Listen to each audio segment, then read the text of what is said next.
Hi, today செஷனில் நம்ம என்ன பார்க்க போகிறோம் அப்படின்னா தாவரவியல் பாடம் 5 தாவர திசு வளர்ப்பு. இதில் என்னென்ன டாபிக்ஸ் நம்ம படிச்சிருப்போம் அப்படின்னா பாருங்கள். தாவர திசு வளர்ப்பின் அடிப்படை கொள்கைகள், தாவர திசு வளர்ப்பு தொழில்நுட்ப முறை மற்றும் வகைகள், தாவர மீளுருவாக்க வழித்தடம், தாவர திசு வளர்ப்பின் பயன்பாடுகள், தாவர மரபணுசார் வளங்களை பாதுகாத்தல், அறிவுசார் சொத்துரிமை, உயிரி தொழில்நுட்பத்தின் எதிர்காலம், இதெல்லாம் இந்த லெசனில் நம்ம படிச்சிருப்போம். ஸோ அதுக்கான புக் பேக் 1 மார்க் கொஸ்டின்ஸும் அதுக்கான ஆன்சர்ஸும் நம்ம இப்போ பார்க்க போகிறோம். ஃபர்ஸ்ட் கொஸ்டின் பாருங்கள்.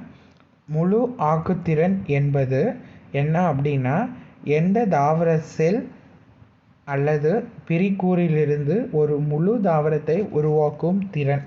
ஸோ எந்த ஒரு தாவரத்தோட செல் இல்லைன்னா பிரிகூறிலிருந்து ஒரு முழு தாவரத்தை நம்ம உருவாக்குறோம் இல்லையா, அந்த திறனை தான் நம்ம என்ன சொல்லுவோம் அப்படின்னா முழு ஆக்குத்திறன் அப்படின்னு சொல்லுவோம். ஸோ அப்போ என்ன அப்படின்னா ஆப்ஷன் ஆ, செகண்ட் ஒன்.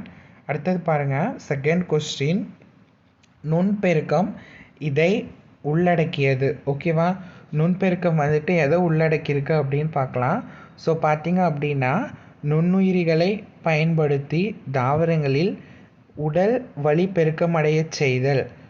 அடுத்தது பாருங்கள், ரெண்டாவதாக என்ன கொடுத்துருக்காங்க அப்படின்னா சிறிய பிரிகூறுகளை பயன்படுத்தி தாவரங்களில் உடல் வழி பெருக்கமடைய செய்தல். ஓகேவா, நுண்பெருக்கம் எதை உள்ளடக்கிக்கும் அப்படின்னா சிறிய பிரிகூறுகளை பயன்படுத்தி என்ன பண்ணியிருப்பாங்க அப்படின்னா தாவரங்கள் எல்லாம் உடல் வழிப்பெருக்கம் அடைய செஞ்சுருப்பாங்க.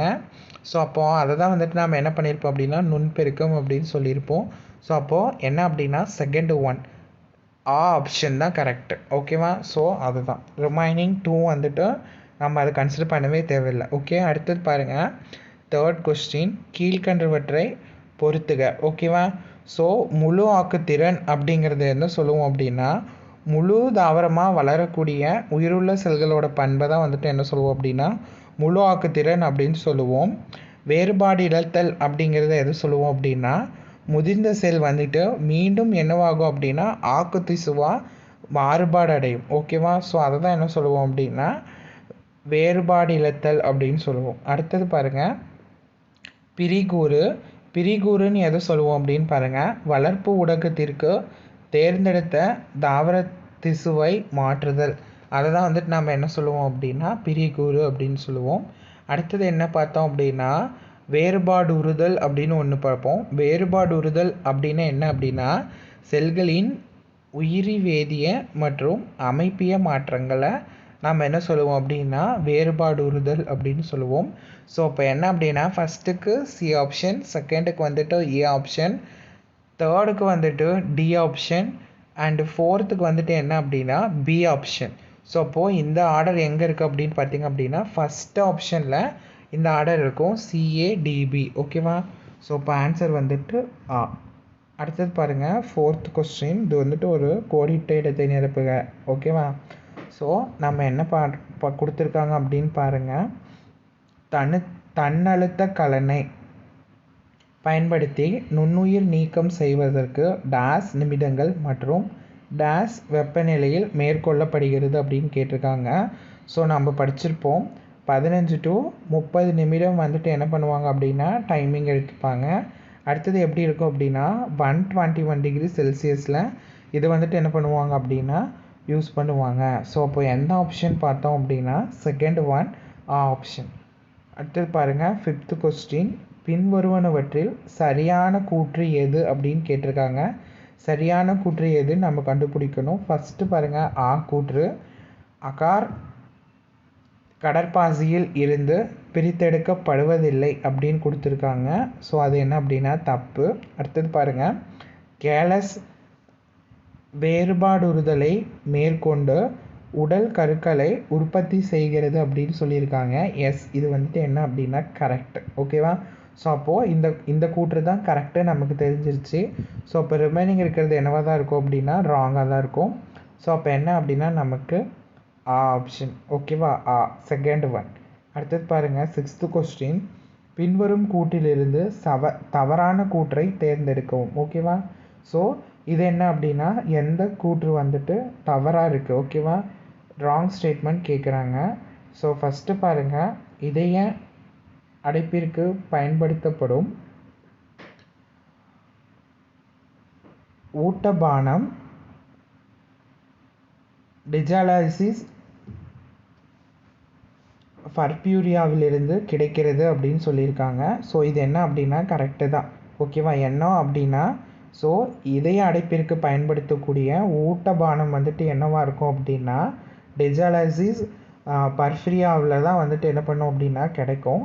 அடுத்தது பாருங்கள், ரெண்டாவது என்ன கொடுத்துருக்காங்க அப்படின்னா மூட்டு வலியை குணப்படுத்த பயன்படுத்தப்படும் மருந்து கேப்சிகம் அணுவத்திலிருந்து பிரித்தெடுக்கப்படுகிறது அப்படின்னு சொல்லியிருக்காங்க. இது வந்துட்டு என்ன அப்படின்னா தப்பு, ஓகேவா?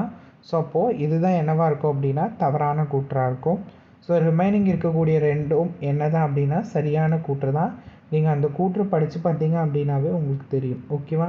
அடுத்தது பாருங்கள், 7th one, வைரஸ் அற்ற தாவரங்கள் டேஸ்லேருந்து உருவாக்கப்படுகிறது, ஓகேவா? வைரஸ் அற்ற தாவரங்கள் எதுலேருந்து உருவாக்குவாங்க அப்படின்னா ஆக்குத்திசு வளர்ப்பிலேருந்து தான் உருவாக்குவாங்க, ஓகேவா? ஸோ அப்போது செகண்ட் ஒன் ஆப்ஷன் தான் கரெக்டு. அடுத்தது பாருங்கள், 8th question, பெருமளவில் உயிரி நேர்மை இழப்பை தடுப்பது, ஓகேவா?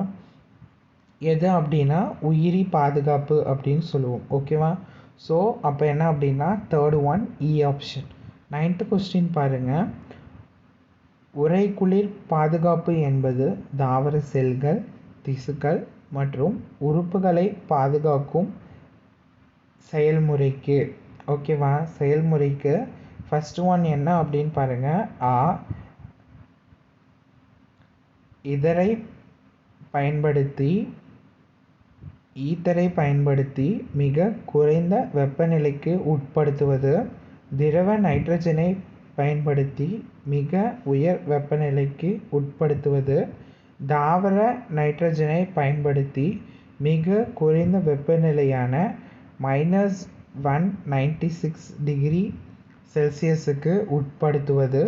அடுத்தது என்ன அப்படின்னு பாருங்கள், 4th ஒன், திரவ நைட்ரஜனை பயன்படுத்தி மிக குறைந்த வெப்பநிலைக்கு உட்படுத்துவது, ஓகேவா? ஸோ நமக்கு தெரியும், திரவ நைட்ரஜனை பயன்படுத்தி மிக குறைந்த வெப்பநிலையான -196 டிகிரி செல்சியஸுக்கு நம்ம என்ன பண்ணுவோம் அப்படின்னா உட்படுத்துவோம், ஓகேவா? ஸோ அப்போது ஆப்ஷன் தேர்ட் ஒன் தான் கரெக்டு. அடுத்தது பாருங்கள், 10th question, தாவர திசு வளர்ப்பில் திடப்படுத்தும் காரணியாக பயன்படுத்துவது எது அப்படின்னு கேட்டிருக்காங்க. திடப்படுத்தும் காரணியாக நம்ம எதை பயன்படுத்துவோம் அப்படின்னா அகர், ஓகேவா? அகரை தான் வந்துட்டு நம்ம என்ன பண்ணுவோம் அப்படின்னா யூஸ் பண்ணுவோம். ஸோ அப்போ என்ன அப்படின்னா 4th ஒன் ஆப்ஷன், ஓகேவாப்பா? இந்த 10 கொஸ்டினில் உங்களுக்கு ஏதாச்சும் டவுட் இருந்துச்சு அப்படின்னா கமெண்ட் பண்ணுங்கள். இது வீடியோ உங்களுக்கு யூஸ்ஃபுல்லாக இருந்துச்சு அப்படின்னா உங்களோட ஃப்ரெண்ட்ஸுக்கும் என்ன பண்ணுறீங்க அப்படின்னா ஷேர் பண்ணுறீங்க, ஓகேவாப்பா? ஓகே, நெக்ஸ்ட்டு செஷனில் நெக்ஸ்ட்டு வீடியோவை பார்க்கலாம், ஓகேவா? தென் நம்மளோட சேனலை சப்ஸ்கிரைப் பண்ணிக்கோங்க, கூடவே பெல் பட்டனையும் கிளிக் பண்ணிக்கோங்க. அப்போ தான் நாங்கள் கொடுக்கக்கூடிய அப்டேட்ஸும் நியூ வீடியோஸும் என்ன ஆகும் அப்படின்னா உங்களுக்கு உடனுக்குடனே நோட்டிஃபிகேஷனாக வரும், ஓகேவா? ஓகே, பாய்.